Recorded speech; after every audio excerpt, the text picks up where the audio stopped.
So today we're taking a look at a movie that could have potentially been one of the scariest movies of all time. So yeah, let's get spooky.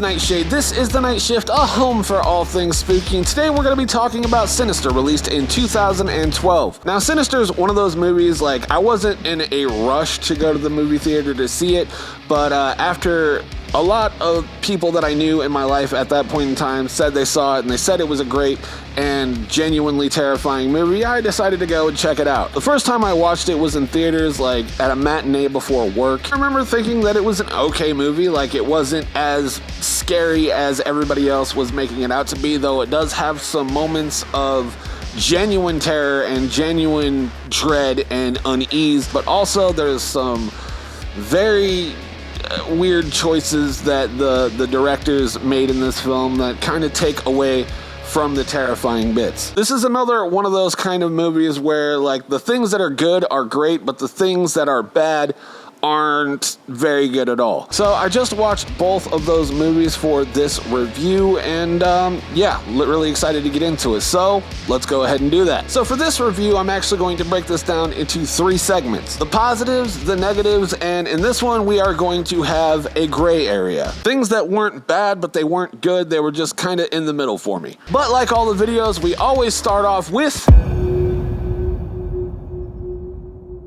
the first positive on my list. The very first thing that I absolutely adore about this movie, that I think is brilliantly done, is the 8mm footage. Like, 8mm film looks terrifying to begin with. Like, there's something just inherently creepy about it. I don't know, there's just like a nostalgic but nefarious vibe about Super 8 film, 8mm footage.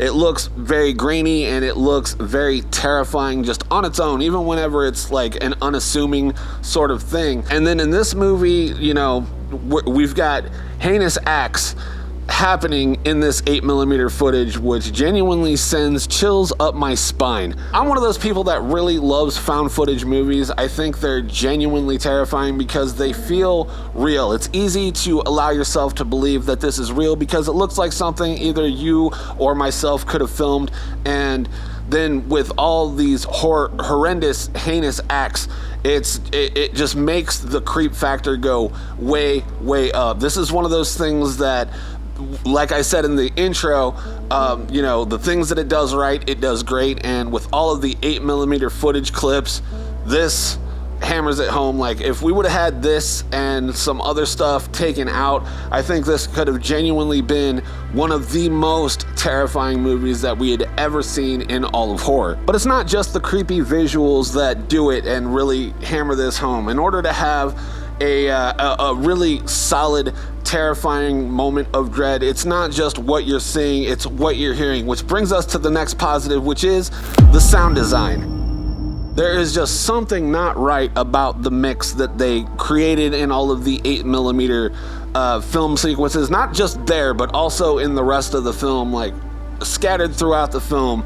The sound design of this film is genuinely horror-inducing, genuinely terrifying. Like, it's one of those things that I really love. There's like weird atmosphere blended throughout the entire movie, as well as some just unnerving music that sounds absolutely terrifying, and I love it. I very much love it. I'm a huge sucker for good sound design, and this movie has some of the best in horror. Like, this is a genuinely unnerving sound design, and it really helps bring you into the world of terror and horror. And it just, that coupled with the 8mm footage, like, take for instance this.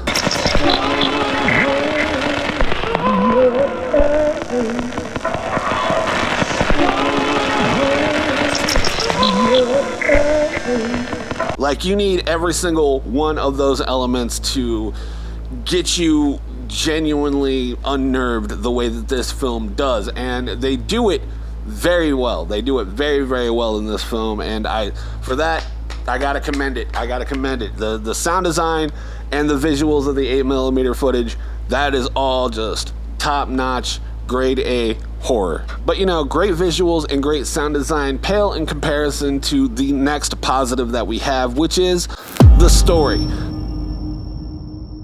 The story for me is the most imperative part of any horror movie or any film in general. Like, it's the story. You can never go wrong with good story, and this has some great story in it. We got Ellison, played by Ethan Hawke, who is like a true crime writer, and he's chasing his next 15 minutes of fame. He had already found success previously by, you know, bringing killers to justice with his detective writing. He's also had a few stinkers along the way, and you know, he kind of fell from grace because he made some foolish decisions in his sloppy writing, and he's trying to right that wrong throughout. So in this film, he's trying to right that wrong by looking into other murders, and they move into this murder house, and that's where the story begins. That's like the crux of the entire story. Like, if you haven't seen this movie, go watch it. I highly recommend that you do so. It is a pretty decent film. And it also gets points for originality. Like, the concept of this was fairly new. Like, I can't really compare it to any other film that, at least not right now, nothing comes to mind that you could put it side by side with and compare and contrast the two. This kind of has its own original thing going for it, and I really like the fact that it's like an original design, original concept, and original premise. I really do love the story of this film, as well as the visuals and the sound design. Again, this is one of those movies that, you know, had they tweaked a few things, it could have been one of the scariest movies of all time. We'll get to why it's not here shortly. But again, it's a great story. It's got a great story, got a great concept, phenomenal filming sequences, great sound design, and also that leads me to my next thing, is the cast. I like everybody in this film. Like, nobody is over the top with a cliche. Like the cops, even though some of them are kind of dickheads, they're not over the top cops. Like, even the family and the child actors, they don't feel out of place. You know, like, in some instances, you know, kid actors aren't always the best, especially in horror films, and everybody fills out their role perfectly. You know, the kids, they feel sympathetic. Wife, you really do, you know, feel for the wife because she's trying to support her husband but also take care of her family, and you really start to root for the wife. But, you know, you got Ellison, Ethan Hawke's character, who you want to hate him but you can't, because you feel bad for him because he's chasing the high of what he used to have, and you know, so all of his dumb moves and everything in this film, you really get a sense of, like, you feel bad for the guy. You want him to figure this out. You want him to succeed in his journey, but you also want to slap the shit out of him because he makes a lot of dumb decisions. And it feels like every character in this film, the cast, everybody feels fleshed out, feels rounded out. They feel believable. It feels real, and that's another thing that this movie does great. Like, the cast is great, the sound design great, the visuals great, stunning, absolutely great. But we move into a little bit more of the negative realm. We're not going to go to the negatives yet. We're going to go into the gray area.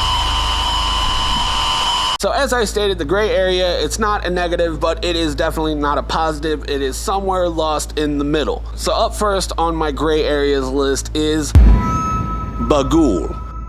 Honestly, I love the design of this character. I think he looks really cool. Like, I think he's a really well-designed character. He kind of looks like Mick Thompson and Jim Root from Slipknot, the guitar players from Slipknot. He looks like both of them kind of mashed together. And you know, I love Slipknot, so it's gonna be a plus for me. I don't know. It's just, for whatever reason, like, his look gives me Slipknot vibes. That's all I can say about that. I really like the way it looks. He really looks cool. I think he is one of those characters that works better when you don't see him often. Like throughout this movie, he is like scattered in small pieces in like the 8mm footage. We get some still frame shots of him, and I think he works there perfectly. Like I would not have put him in this film very much. I would have kept him very sparingly, and because like with the sparing stuff, and like even whenever he's in the computer monitor and he looks at Ethan Hawke's character, that is a really cool, really chilling idea that he is like a living picture kind of entity, and really do find that to be absolutely spooky as hell. And I mean, I love all things spooky. That's what this channel's about. However, the reason that he is in the gray area is because the ending, they show him entirely too much, and it just kind of loses its charm. It's one of those things like how Jaws works. Jaws worked great whenever you couldn't see the shark, and that's what made the tension in Jaws really work. And it's the same in this case. Like we see him too much at the end, and it starts to lose its charm. It starts getting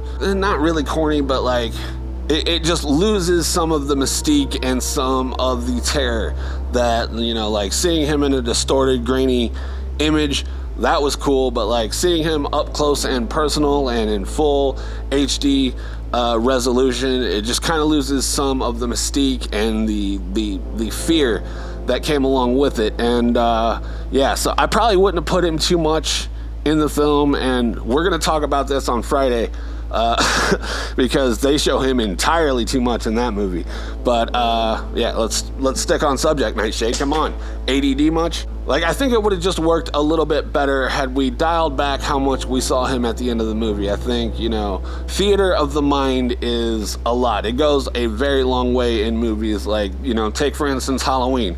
You don't really see Michael Myers that much in that film, and it just works. It's a prime concept, the theater of the mind. However, if you're one of those people that wanted to see more Bagul, I completely understand. You know, I'm that way with certain movies and certain other characters, so I'm not gonna knock you for it. I completely understand, and you know, kudos to you. It's just, in my opinion, I think it would have been a little bit more effective if we saw just a little bit less of him at the end of the film. So up next on my list for the gray area is gonna have to go to the jump scares. Now, for the record, I'm not somebody that absolutely hates all jump scares or jump scare attempts. As a matter of fact, I think jump scares are a great way to quickly relieve tension. You know, a lot of directors build tension within a scene, I think, and you get that feeling of dread worked out, and then you get the jump scare, and then it all comes out like as if you were popping a pimple or something. That was a gross comparison, but you know, it's fitting. Like, I think a well-done jump scare is a necessary part of a horror movie. Like, you don't have to have a jump scare, but a well-done one fits really well in a really well-crafted movie. And this movie does have a lot of decent jump scares, really well-done jump scares. That being said, this also has a lot of lazy, ham-fisted jump scares as well. Some of the worst jump scares, like that you can see coming from a mile away, and it doesn't actually scare you. It just comes off more annoying than anything else. Like, this movie has that as well, so it does like a balancing act. On one hand, it has really great jump scares that are really well crafted and really well done, much like the lawnmower jump scare from the 8mm footage.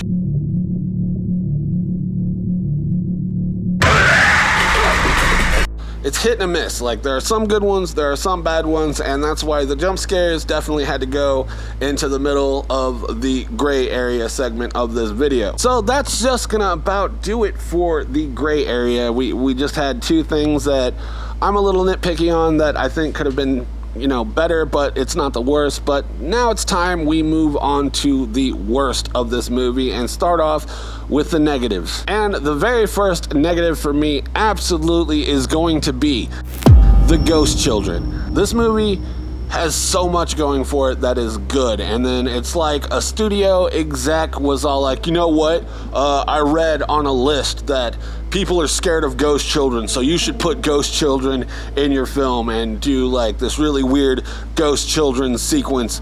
And God, it's just bleh. So bad. Everything that this movie was doing right. The Ghost Children is absolutely a negative because it is a one-way ticket to Cheeseball USA. It gets so corny in spaces, and it's not scary.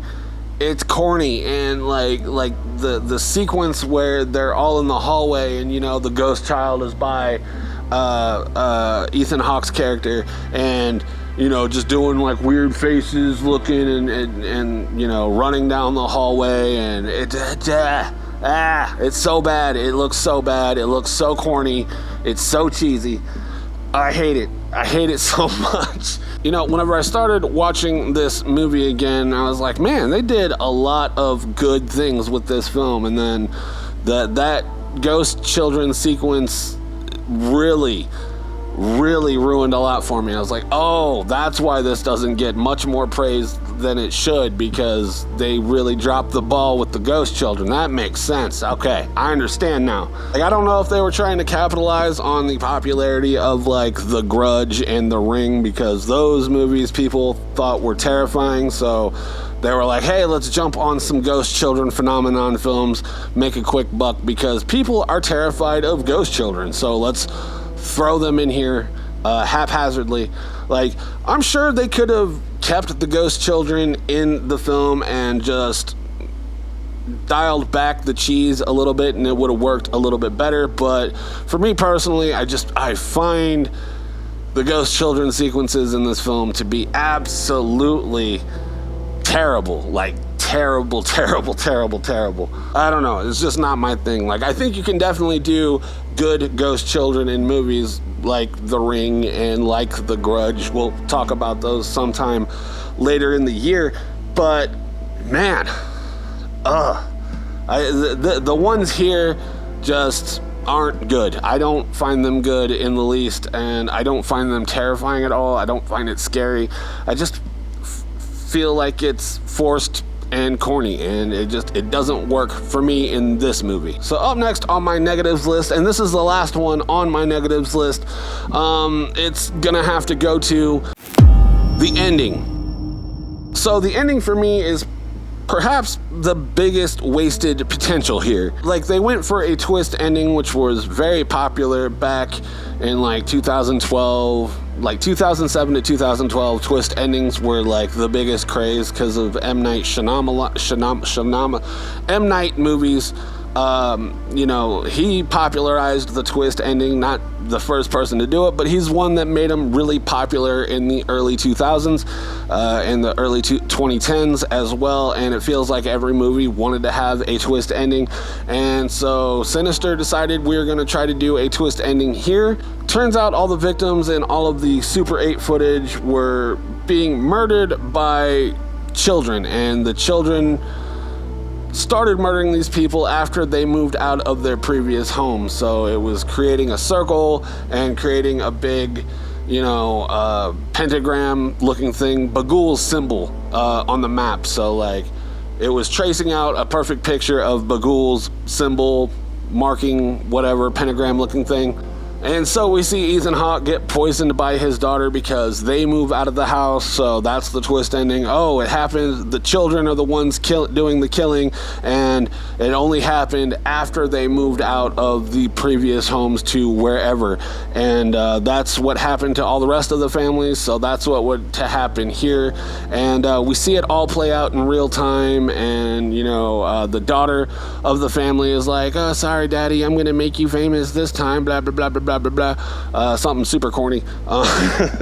The way that they did it, I think, was too much. It was a little too much for my tastes. What I think should have happened was, we go back to Detective So-and-so. Also, he's a great character. I forgot to put him in the positives. He's a great source of like comedic relief.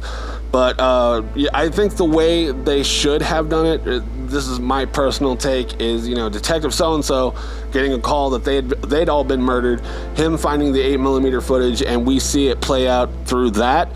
I think that would have been a little bit more effective and a lot less corny than the ending that they went with initially. That could have been like, great. That would have been phenomenal. We see, if we would have seen, you know, Ethan Hawke and the family that we have at this point in time grown attached to, all get murdered heinously via 8mm footage with the sound design and the eerie vibes, and Detective So-and-so seeing this happen in front of them. I think that would have been a better way to do it, but they just didn't go that route for whatever reason. You know, we see it play out in real time, and then, you know, we get a close-up of, you know, the box of 8mm footage, and then Bagul jump scares the audience. Another one of those very bad jump scares, because you could see it coming from a mile away. I think they could have ended it better. Like, the ending was pretty bad considering like how good everything else in the beginning of the film was. It feels like a wasted opportunity, a wasted potential. And you know, that's honestly, that could be the whole vibe of this movie, just a wasted potential, because the concept is good. You know, some of the footage, the sound design is perfect. You know, the characters, all perfect in their roles, but some creative decisions just really dropped the ball in this film.